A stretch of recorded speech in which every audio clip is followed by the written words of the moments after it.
Selam алейкум, хайырлы акшамлар. Сайгылатыр телеканалының телесерджілері Prime программасына сейретесіңіз.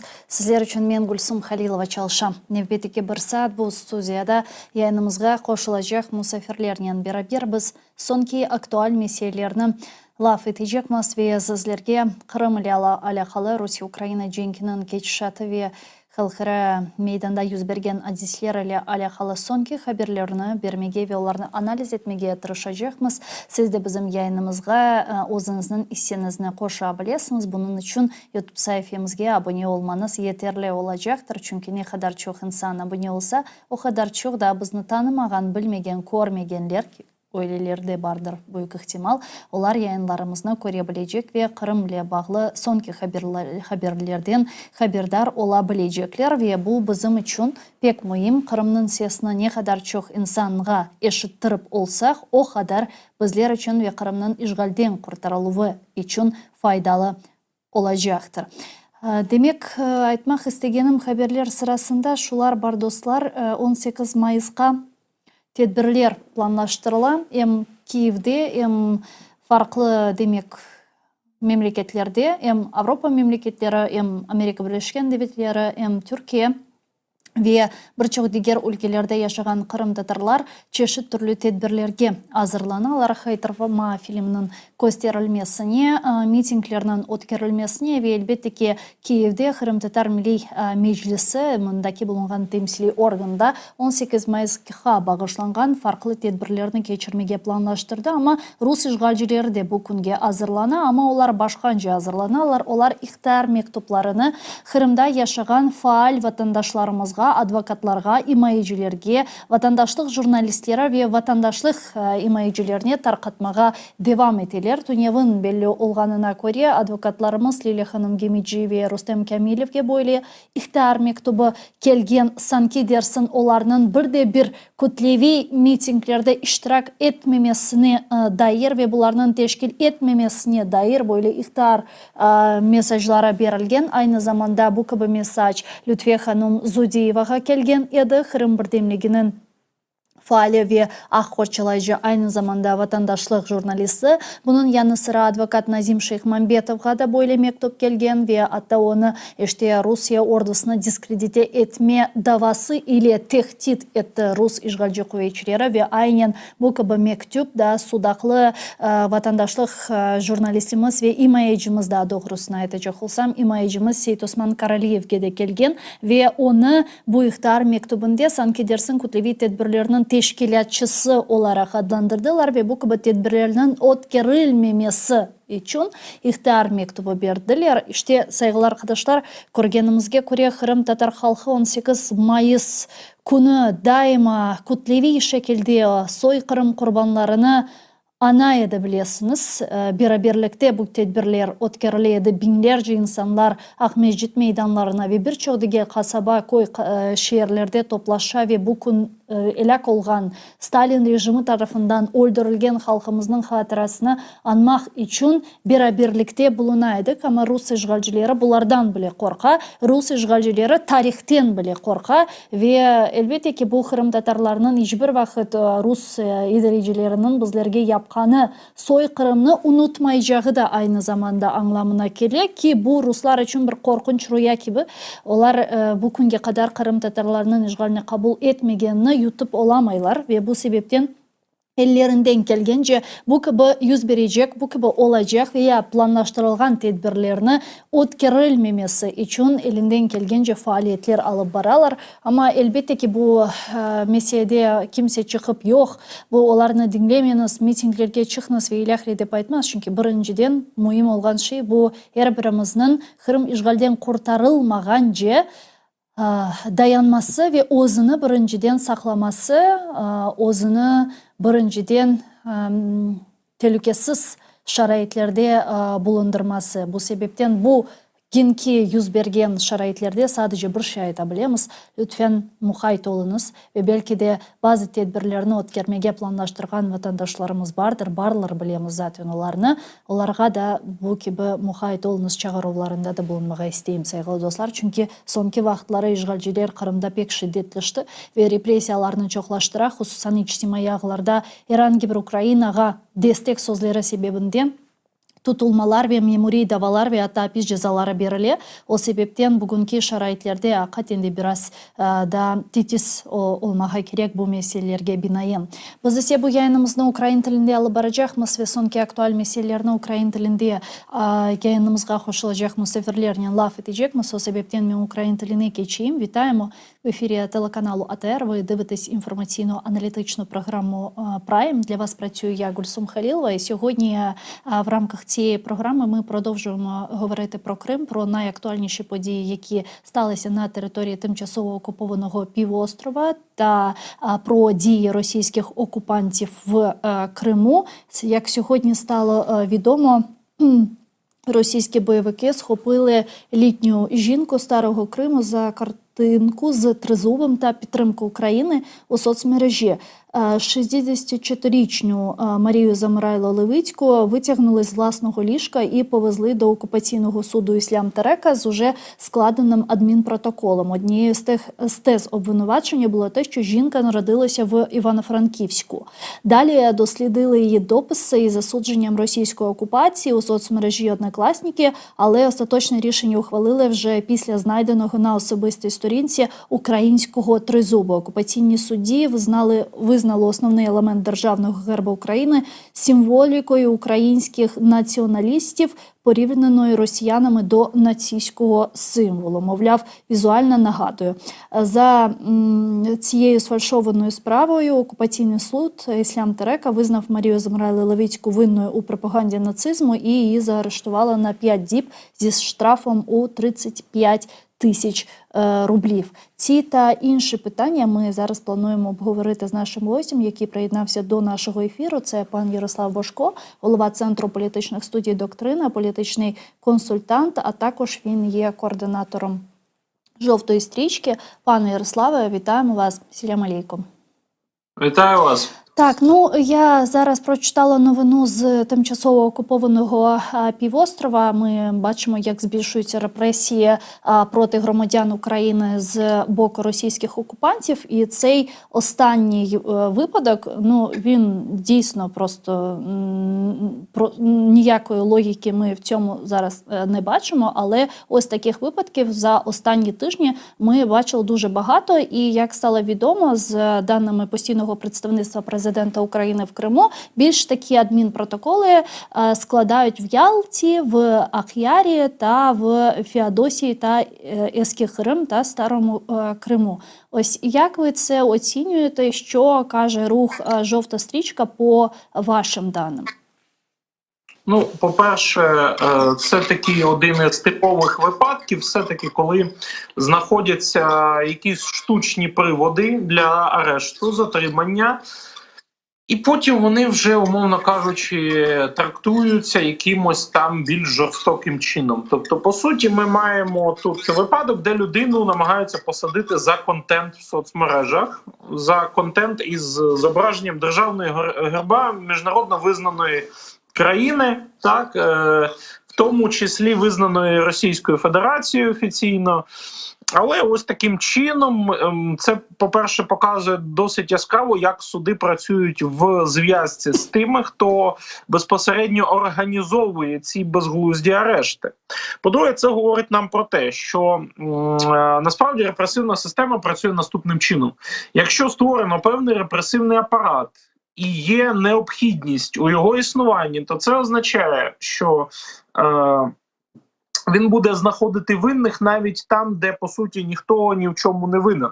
Просто тому, що це є такий метод самовиправдання існування цього репресивного апарату. Це така от бюрократична логіка, що, умовно кажучи, створюється якийсь там центр протидії екстремізму, ФСБ, так, і він закінчує тим, що садить пенсіонерок за репости або за якісь там картинки в Однокласниках. Це просто говорить про те, що, по-перше, в Криму достатньо жорсткий контррозвідувальний режим. І за оцінками фахівців він практично близький до того, який є в самому місті Москва. От окрім Криму і Москви, ніде більше такого жорсткого контррозвідувального режиму в РФ немає за рівнем жорсткості контролю. По-друге, це знову ж таки говорить про те, що є певна, скоріш за все, рознарядка пропрацювати перед 9 травня. Так, знаєте, як згори спускають в державних органах, там цих органах нацбезпеки, пропрацювати, умовно кажучи, я більше ж впевнений, там якесь формулювання в стилі кримсько-татарські і неонацистські елементи.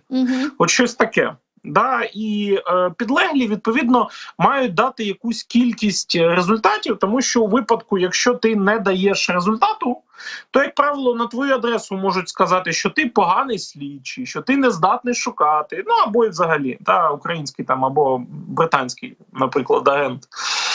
Тому це така замкнена логіка репресивних органів. На жаль, все більше українських громадян в Криму під неї потрапляє. І з часом ми будемо бачити насправді розширення цієї логіки вглиб Російської Федерації. Тому що спершу ми думали якоюсь мірою, що це все існує ось так, суто для контролю над окупованими територіями Криму і Донбасу, так, щоб просто тримати місцеве населення в певній покорі, але приблизно з 20-го року, а потім з 22-го ще більш жорстко, ці всі управлінські практики в стилі ЛНР, ДНР і окупованого Криму, вони почали мігрувати всередину Росії. Тобто правоохоронні органи Російської Федерації якоюсь мірою зараз ведуть себе значно більш жорстко навіть щодо своїх власних громадян, ніж 5 або 4 роки тому. І тим більше ще більш жорстко ведуть щодо людей на окупованих територіях. Щодо усіх є певна така презумпція підозри. Так, тобто не те, що навіть просто людина народилася в Івано-Франківську, так, але і безпосередньо до корінних кримчан, до тих, хто там жив до 2014 року, до них все одно окупаційні органи влади і держбезпеки часто зберігають ось таку превентивну підозру. І наскільки я знаю, в Криму є декілька мереж, і одна з таких кримських СМЕРШ, яка працює, я так розумію, суто на ФСБ, та просто, це просто команда стукачів, яку адмініструє колаборант Олександр Таліпов, правильно? Так, це одна із таких медійних історій. До речі, ж була не так давно оприлюднена, наскільки пам'ятаю, адвокатами одного з кримсько-татарських політв'язнів в кінці квітня було оприлюднено інформацію, що від заарештованого вимагали слідчі безпосередньо в державному органі, щоб він записав вибачення на камеру для телеграм-каналу Таліпова. Це було одне з таких найбільш яскравих, насправді, маркерів того, що ці усі телеграм-канали, зетники, умовно кажучи, СМЕШ, і не тільки, оці всі локальні кримські мережі лояльні ФСБ РФ, так, і працюють з ними у тісній взаємодії. Тобто, що це є така певна медійна рука, по суті, того ж самого управлінського апарату ФСБ, який через цю руку намагається залякувати, робити якісь медіавиливи, тому що зрозуміло, що далеко не все може бути там оприлюднено на офіційній сторінці ФСБ по Криму, так? І ось такі люди, як Таліпов і їх підлеглі, вони виконують таку роль, я би не сказав навіть, що саме стукачество, це радше історія про залякування. Це от той випадок, де ФСБшники не можуть самі відкрито в медіа погрожувати, але от з'являються такі, умовно кажучи, зет-активісти, які випускаються на когось як сторожові собаки, які виступають основним таким центром залякування людей, утримання превентивного їх від якихось дій, що можуть нібито шкодити Російській Федерації. А як ми можемо з цим боротися? Чи є в нас зараз якісь механізми впливу на ці процеси, чи ні?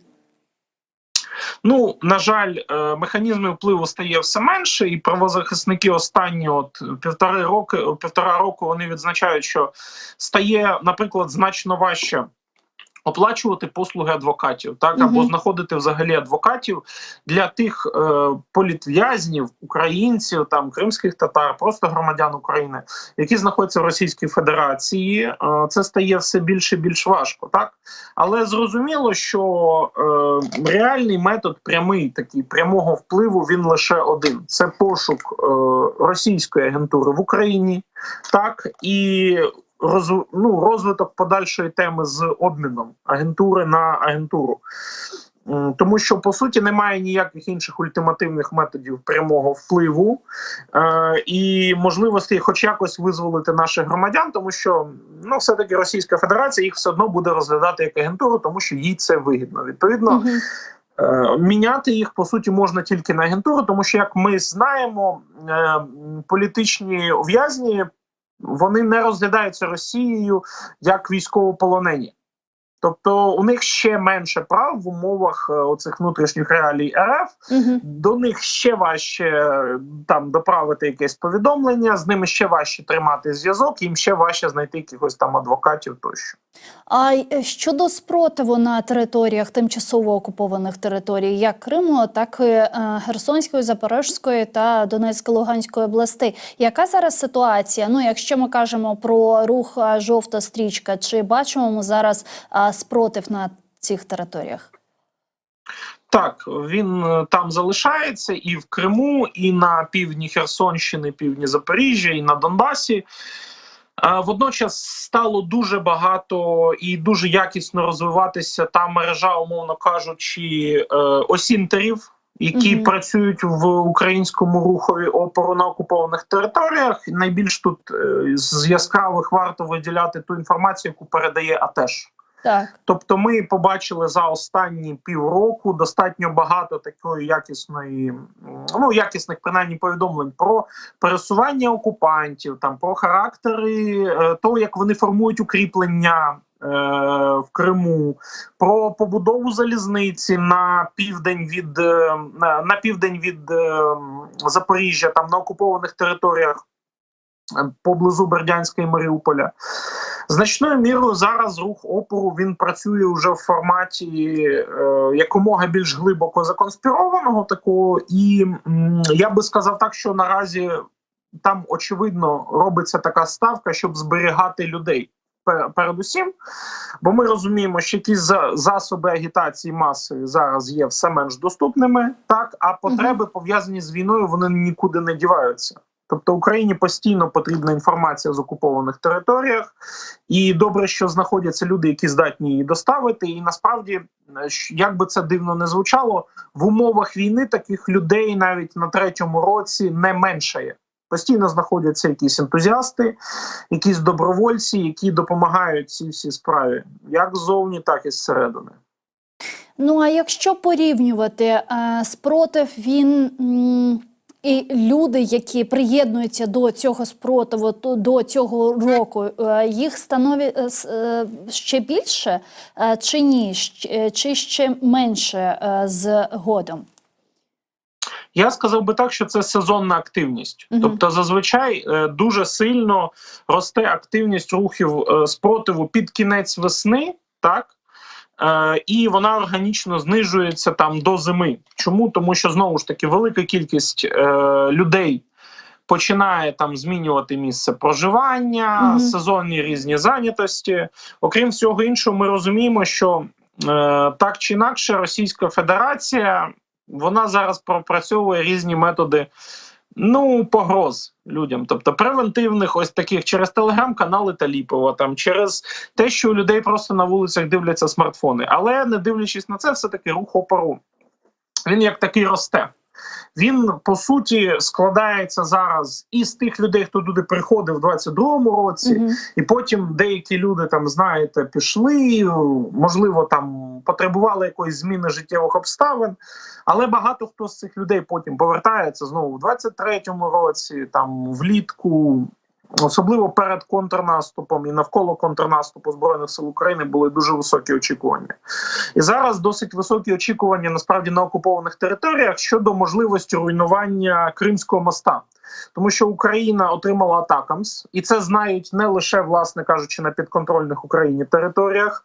Окрім того, кримська окупаційна влада, вона заявляла, нібито Україна вже застосовувала атакамс нібито по Джанкою, так, і по околицях, і в Первомайському районі, де нібито було знищено пускові іскандерів. Так. За даними Кримреалій, наскільки пам'ятаю. Зараз велика кількість очікувань саме базується навколо цієї теми з Кримським мостом. І під ці очікування, як правило, приходять люди. Тобто люди надсилають певну інформацію, люди діляться своїми певними спостереженнями щодо ситуації. Знову ж таки, велика частина спостережень пов'язані з незаконною мобілізацією населення, яку окупанти проводять, за деякими даними, там з 10-х чисел квітня, але загалом указ остаточно Путіна з'явився лише на днях. Однак реально велика активізація по мобілізації незаконній на окупованих територіях спостерігалася ще з середини квітня. Ось це ті аспекти, які найбільше хвилюють людей і які спричиняють їх таку масову участь. Окрім того, велика кількість людей насправді цікавиться так само інформацією щодо того, як можна уникнути потенційної мобілізації в Російській Федерації, що для цього потрібно, які там, можливо, ходи. З цим так само важко працювати, але принаймні зростання цього запиту, воно говорить про те, що все-таки люди зберігають свій стійкий зв'язок з Україною. Ну, так, це правда. І якщо навіть подивитися на інформацію постійного представництва президента України в Автономній Республіці Крим щодо призиву до лав російських окупантів громадян України, то, якщо я не помиляюсь, там писали про цифру 791 людина була залучена до лав російської армії. Це йдеться про громадян України з тимчасово окупованого півострова. Ну, мені здається, що це цифра, якщо порівнювати з населенням Криму і з українським та кримськотатарським населенням, це невеличка цифра, так? Знову ж таки, ми маємо розуміти, що, по-перше, можуть приховуватися як масштаби мобілізаційної кампанії, так, по-друге, ми маємо розуміти, що Російська Федерація, вона так чи інакше може свідомо занижувати ось цю цифру, умовно кажучи, тих, хто там з українським паспортом перебуває в Криму. Так? Тобто вони можуть рахувати, наприклад, наступним чином, що людей, які не з українським паспортом, вони мобілізують в якісь інші частини військові тощо, окремо від тих оцих названих 791, або взагалі примусово паспортизувати при, умовно кажучи, при військовій мобілізації. Так? Бо це теж абсолютно реально. В умовах Російської Федерації, саме такий адміністративний крок взагалі виглядає недостатньо прям якимось складним. І, пане Ярославе, щодо інших питань хотіла ще встигнути з вами проговорити, бо Росія продовжує тероризувати Україну ракетними атаками. Президент Володимир Зеленський, коментуючи атаку Росії в ніч на 8 травня, заявив, що лише нацист здатен на такий злочин в День пам'яті та перемоги над нацизмом у Другій світовій війни. За його словами, Росія випустила понад 50 ракет і більш як 20 шахедів по Україні. Як вам здається, ось такий терор, ракетний терор, він буде продовжуватися? І якщо ми кажемо про наступну каденцію Путіна, вчора пройшла його інавгурація, то за наступні 6 років, як ви вважаєте, яка буде далі політика та стратегія Путіна і путінського російського режиму? Це лише ось ця ідея повної окупації території України, чи можливо він може піти далі там на Молдову чи на країни, наприклад, Балтії? Хорошу відповідь на днях дав один російський провладний експерт, Сергій Караганов, він написав статтю, в якій чітко окреслив наступні постулати. По-перше, дана війна для російської влади і російських умовних еліт, ну, на чолі з Путіним, вона носить характер екзистенційний.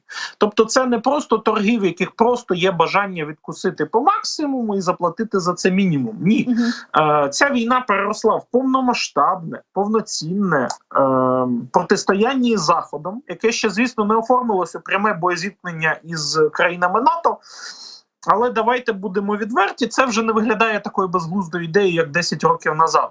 Так. І про пряме боєзіткнення військ РФ з військами НАТО, ну, принаймні, ми можемо собі вже уявити картину, що це реалістично. По-друге, абсолютно ймовірне на цьому тлі підвищення ставок якраз таки за рахунок інших регіонів світу. Про що йдеться мова? Про те, що якщо неможливо досягти швидких, відчутних і зрозумілих успіхів на території України, так, якщо це просування там російських окупаційних військ дається з великими втратами і дуже-дуже повільно, то цілком ймовірним залишається використання Збройних сил Росії проти однієї з держав НАТО або кількох. Маючи на увазі, я думаю, мається на увазі країни Балтії, або використання тактичної ядерної зброї. Так, саме для підвищення ставок, щоб, мовляв, в цих нових умовах Захід прагнув сам до розрядки з Російською Федерацією, до якогось такого глобального великого миру з Росією, який буде включати одразу всі підтеми, які хвилюють Росію. Так? Тобто Росія хоче, щоб її одразу цілий пакет питань зафіксували, і в цьому пакеті питань, очевидно, те, що ніякі зусилля по демократизації РФ Заходом не будуть підтримуватись, тобто ніяких Навальних ніхто ніколи не буде спонсувати більше, не буде ніяких спроб навіть про це заговорити, і ніяких санкцій на Росію за порушення норм демократії і прав людини не буде. Це перше бажане. Друге бажане – це збереження хоча б основної частини окупованих в Україні територій. Це, безумовно, Крим і індустріальна частина Донбасу. Тобто, умовно кажучи, та частина, яку Російська Федерація окупувала ще в 14-15 роках. По-третє, це досягнення певного паритету щодо, там, мовно кажучи, гарантій нейтрального статусу України. Тобто така боснійська модель для України, вона є бажаною для Росії, навіть не для того, щоб нав'язати нам одразу ж якийсь проросійський уряд, а просто для того, щоб Україна залишалася слабка, питання вступу до НАТО було відкладено на Х років, за які Росія планує далі консолідуватися і якось ослабити Україну внутрішніми якимись чварами. Ось це бажаний для них сценарій. А чи не здається вам сьогодні, від Заходу? Сьогодні ми ж бачимо, пане Ярославе, ми ж бачимо, як вони зараз знову ж почали цю мантру з налякуванням щодо використання ядерної зброї. Та? І через день ми бачимо заяви як Міністерства закордонних справ Російської Федерації про недопустимість відправки в Україну західних військових, та? І там Медведєва, який каже, що ось якщо тут будуть F-16, там немає різниці, яка в них модифікація, ми будемо це вважати носіями ядерних ракет, і буде удар там по Вашингтону, по Лондону, по Парижу і так далі. Ну, тобто, останніми днями ми бачимо дуже та чуємо дуже багато заяв з цими загрозами, і напередодні в Росії заявили про те, що вони планують знову ж ядерні навчання, та, і багато експертів, військових експертів кажуть про те, що це може загрожувати як Україні, так і країнам Чорноморського басейну. Чи не здається вам, що ось цим шантажом, ось цим залякуванням Росія зараз намагається зіпсувати підтримку Україні? Ну так, і це завжди було насправді основною частиною стратегії, ще починаючи з окупації Криму. Як ви пам'ятаєте, навесні 2014 року Росія, до речі, через Твіттер в першу чергу, використовуючи цілу мережу різноманітних ботів і не тільки ботів, просувала ідею, що дії Росії не передбачувані, вона може зараз кинути ядерку, якщо її якось завадити. Ось це тоді було використано Росією, яка насправді тоді чітко не сильно то й хотіла підставлятись. Так, як ви пам'ятаєте, спочатку зелені чоловічки, потім формувалася протягом кількох тижнів так звана Кримська армія. Таке було екзотичне формування, в ньому було 3 роти бійців. А потім, лише потім вони туди відкрито завели уже офіційно підрозділи, нібито Збройних сил Росії, хоча зрозуміло, що це одразу був там спецназ ГРУ і відповідні підрозділи ФСБ. Тобто, на практиці це виглядало як максимальне промацування. Потрошечку, по шматочку, ось так дивитися, яка буде реакція і рухатися далі. І реакція дійсно була нульовою, бо всіх застопорили цією первинною історією про можливість ядерної війни. Я більш ніж впевнений, що ніяка доправка, ніяких військ в Україну не спричинить ядерної конфронтації Росії з Заходом. Це правда, тому що удар по Вашингтону буде означати одразу ж необхідність застосувати весь ядерний арсенал. Так. Бо це вже міжконтинентальна ядерна зброя. Це оці величезні боєголовки, яких неможливо, наприклад, використати проти України, бо вони близько. Зате проти України може бути використана тактична ядерна зброя. Але якщо хтось кидає в світі ось цю одну міжконтинентальну балістичну ракету, це одразу означає, умовно кажучи, що всі фігури летять з дошки і всі починають масштабні взаємні удари. Так? Росія не збирається, я думаю, платити цю ціну просто за задоволення уникнути там якихось 50 F-16 появи їх в Україні. Але їй же нічого не заважає проспекулювати. Вона ж нічим не платить за те, що ось так просто проспекулює на таких негативних очікуваннях Заходу. Тому вона дійсно використовує цю стратегію, але з кожним разом я вже, знаєте, помалу починаю дивуватися, що Захід навіть на 10-му році починає з'ясовувати, що частина російських повідомлень – це блеф. Угу. Тобто і потім вони не спрацює цей шантаж? Я не думаю, що спрацює, тому що відправка F-16 запланована, ризики завчасно прораховані, і використання ядерної зброї, там очевидно, от воно ніяк не лягає. Ні в західну стратегію, і впевнений в те, що каже західна розвідка про Росію, теж не лягає. Тобто це такий, очевидно, видимий блеф. Причому найбільш дурний на такого простого споживача західних соцмереж. На такого Путін-ферштеєра з глибин якогось німецького суспільства це розраховано. Але з іншого ж боку, пане Ярославе, досі Європейський Союз і країни Європейського Союзу визнають Путіна як президента Росії. Хоча ми всі розуміємо, що вибори вони були сфальсифіковані, і іншого ніхто не очікував, що там буде 40 чи 30 чи 20%. Всі очікували, що буде 100, а може й 1000. Тобто всі це розуміли. Але все ж таки Європейський Союз, не дивлячись ні на що, не дивлячись на те, що є рішення Кримінального суду ООН щодо Путіна, все ж продовжує його визнавати як офіційного президента РФ. Це останнє питання, як на це нам дивитися? Дивіться, це такий наслідок того, що називається realpolitics. Ми ж не заперечуємо насправді, що реально Путін контролює Російську Федерацію. Навіть якщо він є абсолютним порушувачем усіх демократичних норм, де-факто він цю Російську Федерацію контролює. А і Лукашенко теж контролює, але щодо Лукашенка такого нема. Це правда. І найбільша проблема якраз в тому, що щодо Білорусі, насправді, абсолютно можливо було говорити там про скинення Лукашенка, тому що існує певний перехідний кабінет Тихановської. Нехай він політично слабкий, але це опція, навколо якої хоча б можна буде концентрувати якісь сили, і за потреби, наприклад, зміни влади в Білорусі, уявимо собі, якусь Третю світову війну, якийсь захід якихось військ НАТО на території Білорусі. За цих умов є можливість повалення Лукашенка і посадки туди, наприклад, когось із білоруської опозиції. Щодо Росії, Захід боїться такого сценарію, тому що Росія – це глобального значення ядерна держава.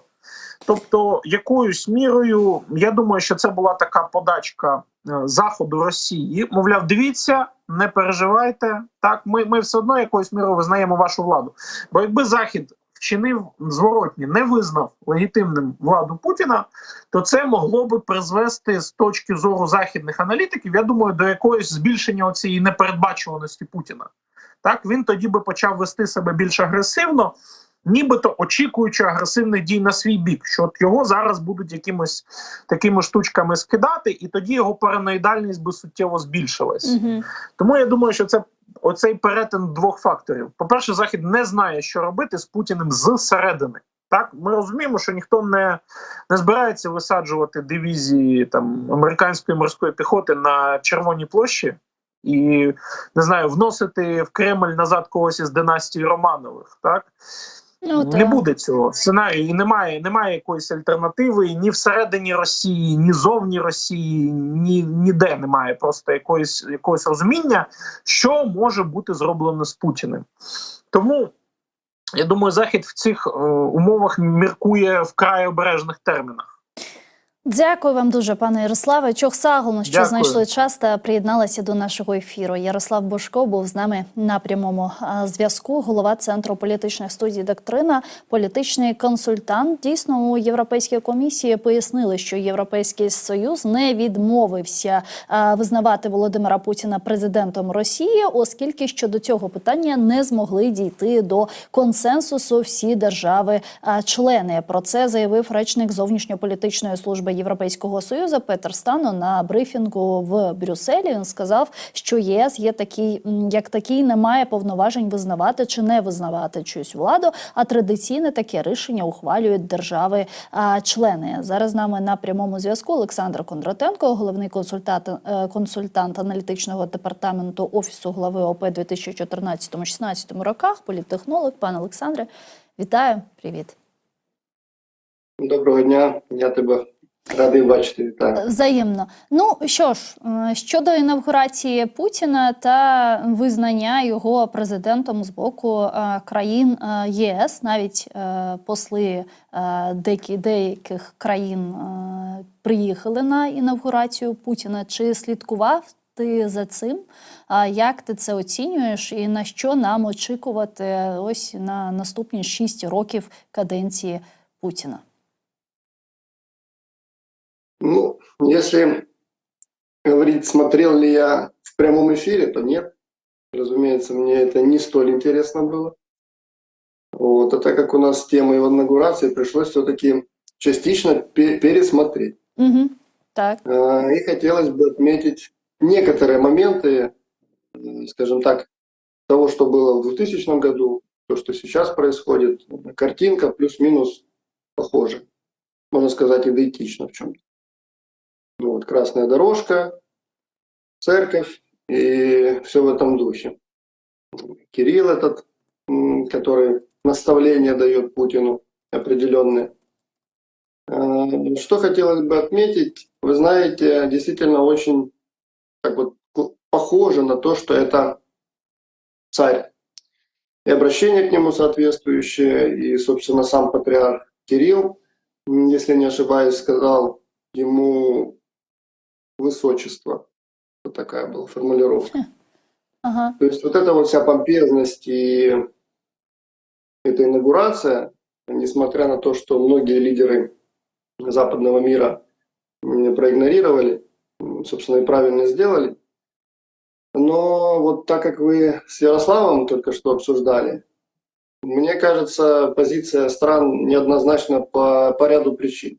Так, и мне кажется, Гульсум, что у нас какая-то такая десятилетие публичная политика и все, что говорят в публичной плоскости, первые лица государства или же замы, оно как-то отходит на второй план по той причине, что информации достаточно много, а даже если эта информация идет вразрез с предыдущими высказываниями, официальные лица никак ее не комментируют. И все, что происходит в дальнейшем, все почему-то происходит именно вне публичной плоскости. Ну, собственно, вся реальная политика так и делается, но в данном случае касаемо вот присутствия, скажем так, разных лидеров Европейского Союза, определенные страны, разумеется, имеют более дружественные отношения с Российской Федерацией, мы прекрасно понимаем, о ком идет речь. Вот. Но один такой, вот, скажем так, триггер, который резанул всем и слух, и глаз, это присутствие посла Франции. Да. Несмотря на предыдущую риторику Эммануэля Макрона касаемо отправки в Украину военного контингента. Навіть радикальную риторику, я бы сказала. Угу. Это было очень смелое заявление, и это было заявление с позиции силы. И что происходит вот в дальнейшем? Почему, собственно, присутствовал посол Франции?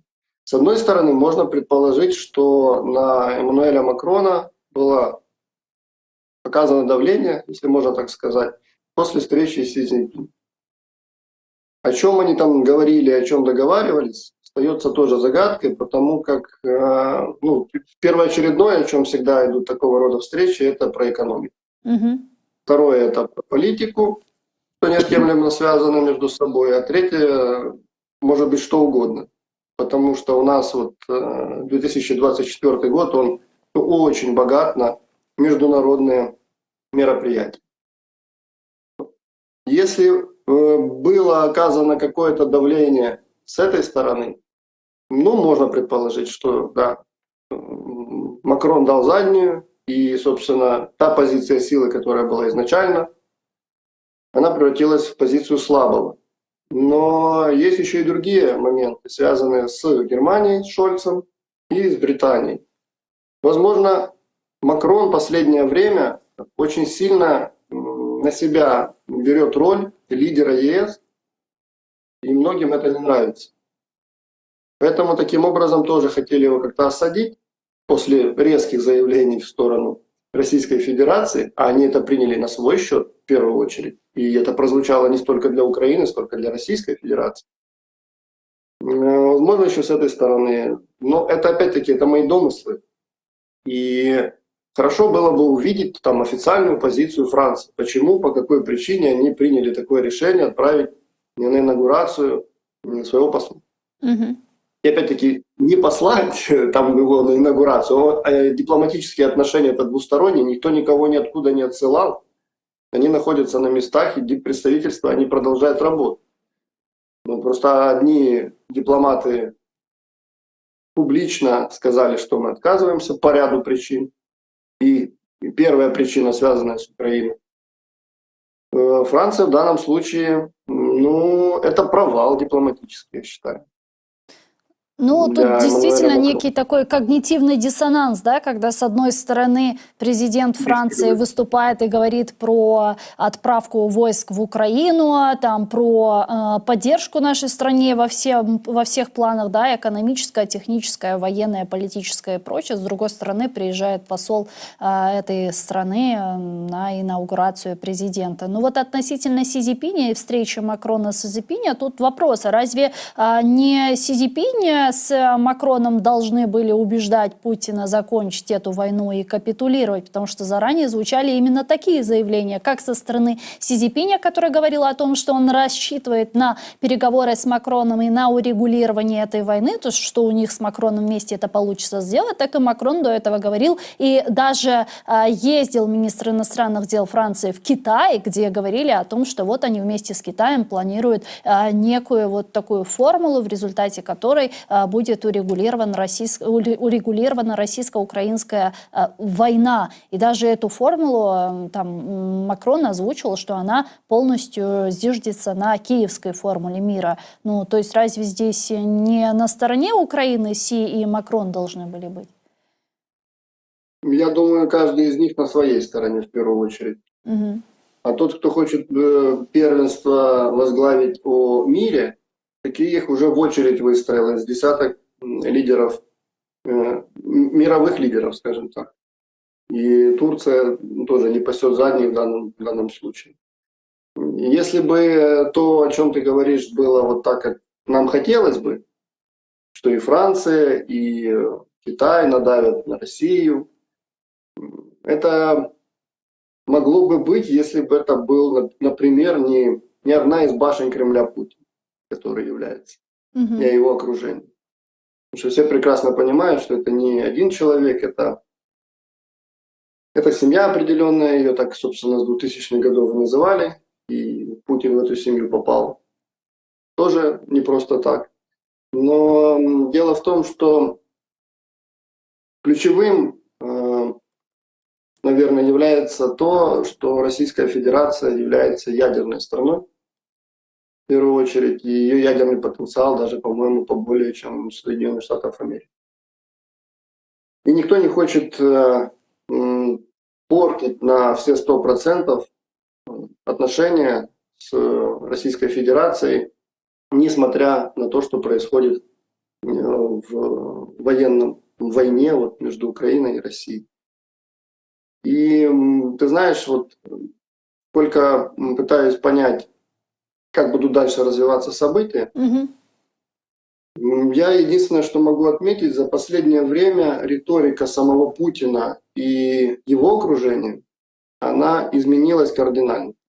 Як? Изменилась, если ранее это была риторика мира на фоне войны, то сейчас это риторика войны.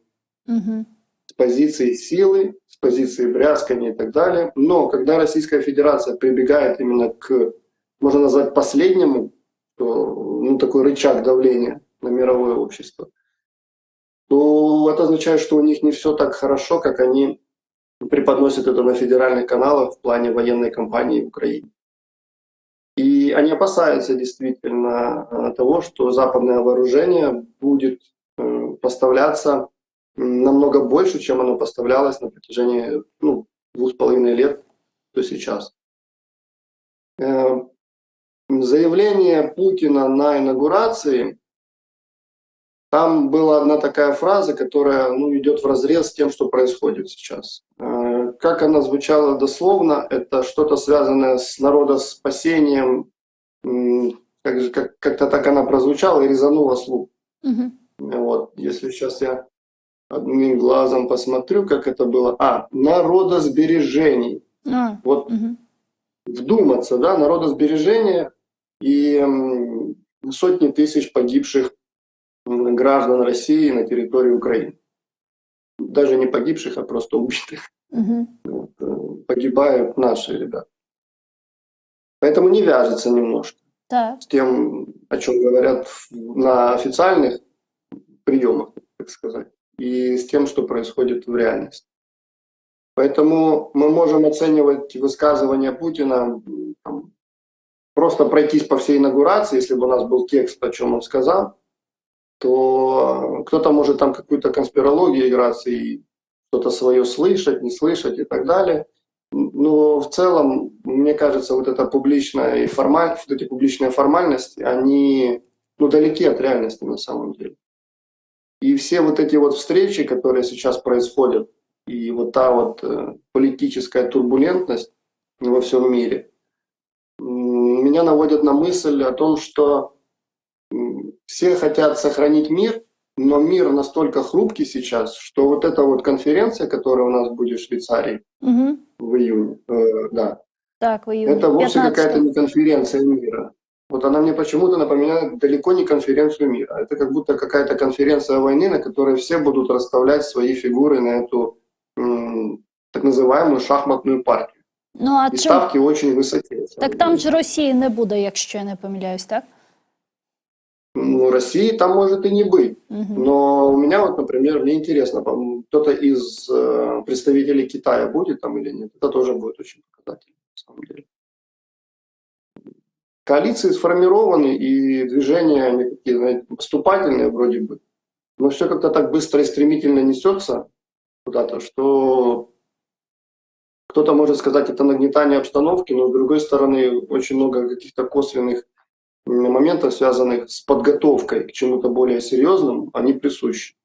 И информация просачивается, кто-то где-то обмолвился, кто-то напрямую уже говорит, факты там увеличения на оборонку, было там в странах 2% ВВП сделали, уже 3% ВВП. ВПК США работает в 3 смены, ВПК британцев точно так же, ВПК России также. Ну, И вот все оно как-то нагнетается. Ну, тобто ти вважаєш, що можлива пряма конфронтація Росії з НАТО, що Росія готується до конфронтації з НАТО, а НАТО готується до конфронтації з Російською Федерацією, і навіть до використання тактичної ядерної зброї?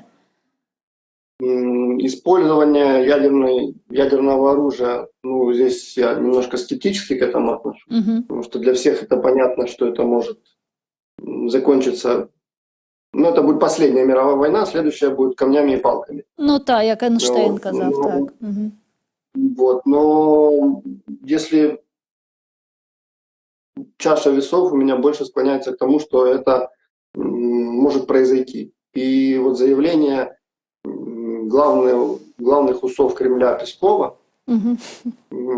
они тоже свидетельствуют о том, что вот, ну, не просто так они в сторону балтийских стран очень резко высказываются, ну, скажем так.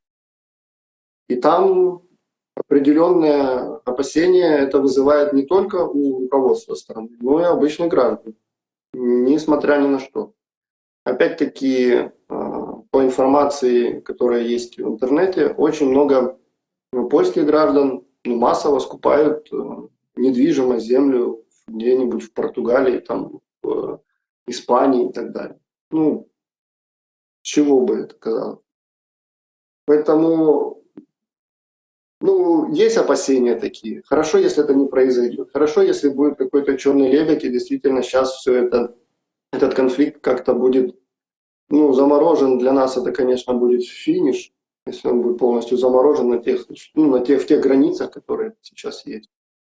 Вот. Но что-то должно произойти, мне кажется так. И вот, собственно, на инаугурации этот патриарх Кирилл, он Путина благословлял на, тоже фраза такая интересная прозвучала, на то, что перед ним стоит очень большой выбор, который повлечет за собой, ну, большое количество жертв.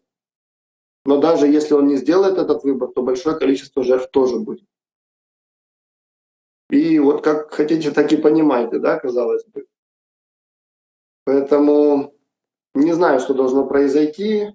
Много информации, и дать оценку всему как это, нанизать ниточку на иголочку, ну, не просто на самом деле, потому что каждый день просто что-то происходит, и одну вот какую-то линию просмотреть очень сложно. Угу. Хорошо, если это делает целый аналитический отдел, и потом обмениваются аналитическими записками, и тогда можно проанализировать. Но одному человеку достаточно сложно зерно найти, вот это вот, куда все движется. Ну, просто якщо аналізувати про все те, що ти кажеш, ну, складається таке враження, що ситуація дуже патова наразі. Та? Ну, тобто на заморозку конфлікту Україна ніколи не піде, тому що це означатиме те, що Росія знову набере свої сили і знову на нас нападе. Та? Це через деякий час. Тому Україна в обороні, і Україна повинна продовжувати деокуповувати свої території. Та? Росія наразі ми бачимо, ну, таку військову риторику. Вона не планує закінчувати цю війну, і вона не планує капітулювати та залишати території, які вже окупувала. І якщо казати про підтримку західних країн, та вони здійснюють нам дуже серйозну підтримку. Зараз ми побачили ухвалення рішення щодо 60 мільярдів доларів Україні і так далі, але ми бачимо, як це дратує Росію, яка почала знову ось цей ядерний шантаж. Але мені здається, ось чесно, мені здається, що наразі просто Захід вже не сприймає цей шантаж, і ця підтримка Україні, військова, політична, економічна, вона буде продовжуватись, поки Україна не переможе. Касаемо Запада, если бы была политическая воля и желание, чтобы Украина победила, то задержек с поставкой вооружений, называемый ленд-лиз, их не было бы от слова совсем. Ну вот просто их бы не было. И эти поставки были бы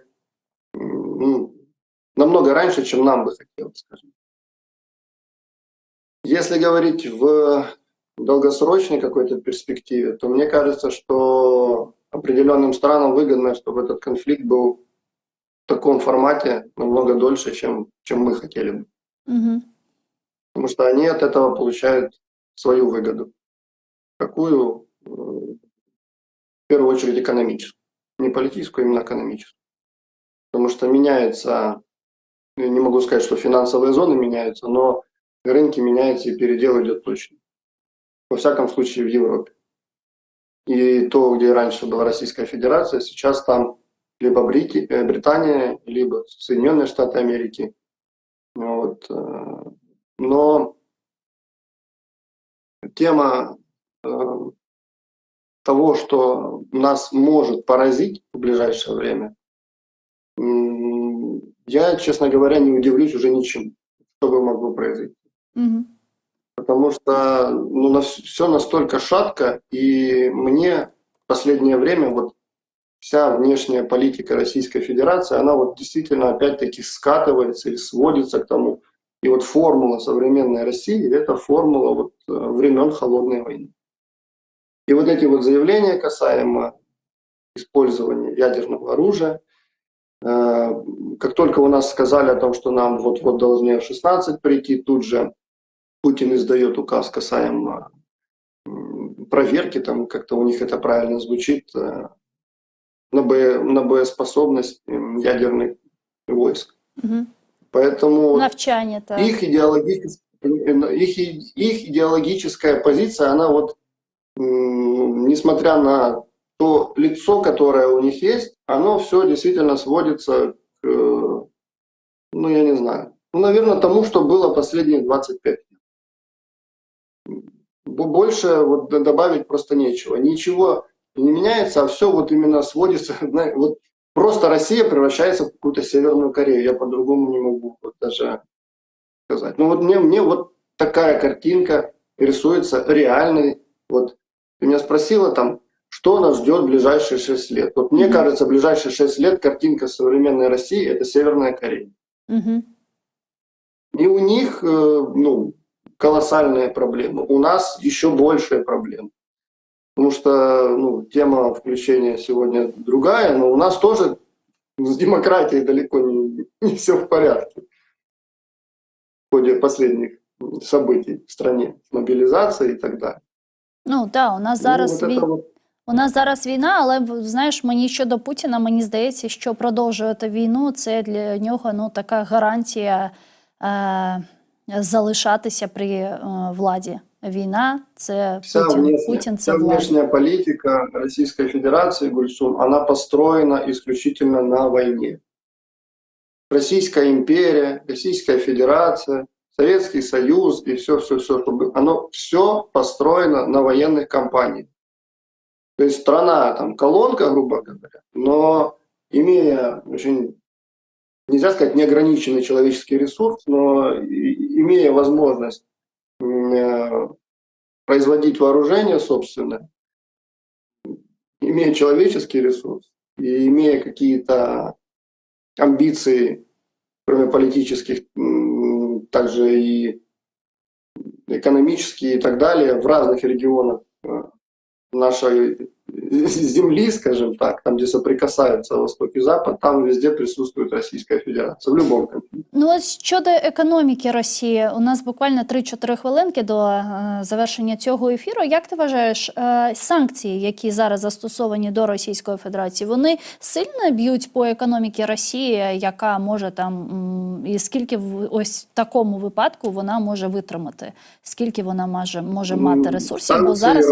рабочий инструмент.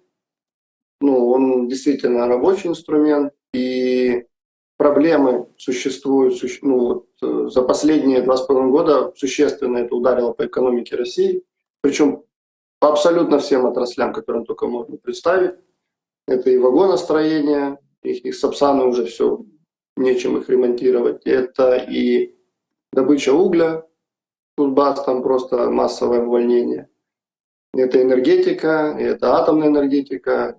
Целый список можно смотреть о том, что у них, с чем у них существуют проблемы, но в то же время эффект от санкций, он же имеет накопительный, скажем так, в временных рамках накопительный. является. Мы все думаем, что ввели санкции и сразу же у них там крах всему. Нет. Они максимально пытаются перейти, так называемое импортозамещение в чем-то. И благодаря своим странам-партнерам, в первую очередь Китаю, Индии, у них получается перекрывать в чем-то то, что санкции им закрыли. Персональные санкции, они бьют колоссально по персонам, по определенным производителям, скажем так. Но в первую очередь хорошо санкции работают именно с предприятиями, где капитал является не российским. И оттуда уходят компании. Вот у них там был завод, который производил экскаваторы, Hitachi. До свидания, их там нет. И во многих другие отрасли просто надо целый список открывать и вот просто зачитывать, с чем у них проблемы. Да, вот не так давно у нас была информация, насколько у них упала, насколько у них по газу проблемы. И новые месторождения у них все закрываются и консервируются, потому что даже на старые нету оборудования. Поэтому проблемы у них есть, и они будут нарастать. Единственное, что у них большой золотовалютный запас есть, на котором они могут тоже очень длительное время выезжать. Дякую дуже. Дякую. Одними санкциями победить Росію нельзя, к сожалению. Ну, це так, це правда. Дякую. Олександр Кондратенко був з нами на прямому зв'язку. Головний консультант аналітичного департаменту Офісу голови ОП 2014-16 роках, політтехнолог. Залишайтесь з Першим кримськотатарським. Зустрінемось вже завтра. Коршкінджі.